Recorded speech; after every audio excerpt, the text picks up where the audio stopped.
Assistant commissioner of police Rudra Manika well ने अपनी duty में लापरवाही बरती है और उनकी गैर जिम्मेदारी की वजह से एक बेगुनाह की जान चली गई। आईपीसी सेक्शन 287 के मुताबिक अदालत उसे 6 महीनों की सजा सुनाती है। जहां हमें लगता है कि हमारी कहानी का अंत तय हो गया है, उसी मोड़ पर भगवान एक नई कहानी शुरू कर देता है। जेल में मेरी मुलाकात एक ऐसे शख्स से हुई जिसके दर्द ने मुझे एक नई राह दिखाई। सर, मेरा नाम नसरतुल्लाह है। तमिलनाडु के एक छोटे से गांव में रहता था मैं। मेरी पोती हीना कलेजे का टुकड़ा थी मेरी।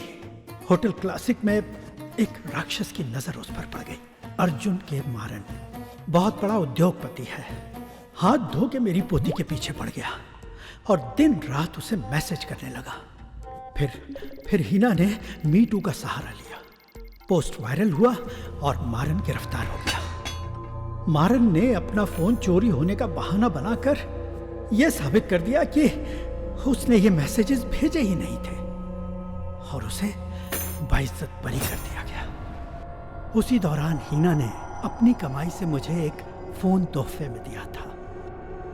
मैं फर्स्ट क्लास से पास हो जाऊंगी इंशाअल्लाह बेटा। वैसे तुम घर कभी आ रही हो? अगले हफ्ते पक्का आ जाऊंगी दादाजी। इस वक्त कौन आया? एक सेकंड रुकना। जेल से रिहा होने के बाद मारन पर मेरी पोती से बदला लेने का भूत सवार था। मेरी आंखों के सामने मेरी पोती को बुरी तरह पीटा और अपने साथ ले गए। घबराकर मैं पुलिस स्टेशन चला गया। सर ये देखिए सर, जरा प्लीज प्लीज। जब मैं वीडियो कॉल पर अपनी पोती से बात कर रहा था तो कुछ लोग उसे उठा कर ले गए। मैंने दोबारा फोन लगाने की कोशिश की सर, उसका फोन बंद आ रहा है। पता नहीं क्या हुआ होगा उसके साथ। Please sir. किसी ने मेरी बात नहीं सुनी।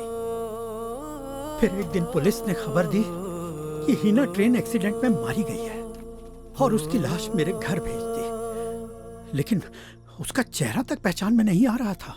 मेरा दिल ये मानने को तैयार ही नहीं था कि वो लाश हीना की थी।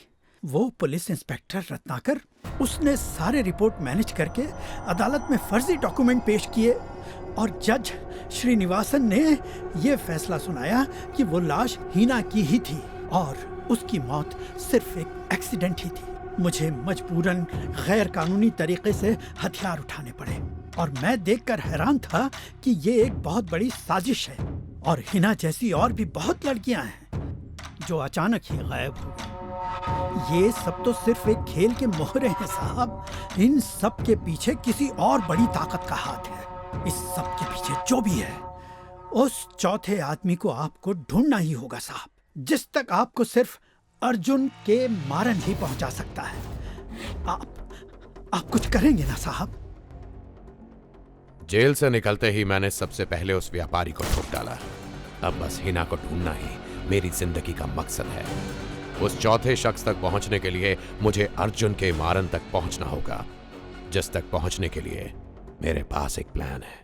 कानून की आड़ में रहकर ही इंसाफ किया जा सकता है। मैंने उस जज श्रीनिवासन को इस तरह ठोका कि चेन्नई में ट्रांसफर हुए कमिश्नर को केस सॉल्व करने के लिए मेरी ही मदद लेनी पड़ी।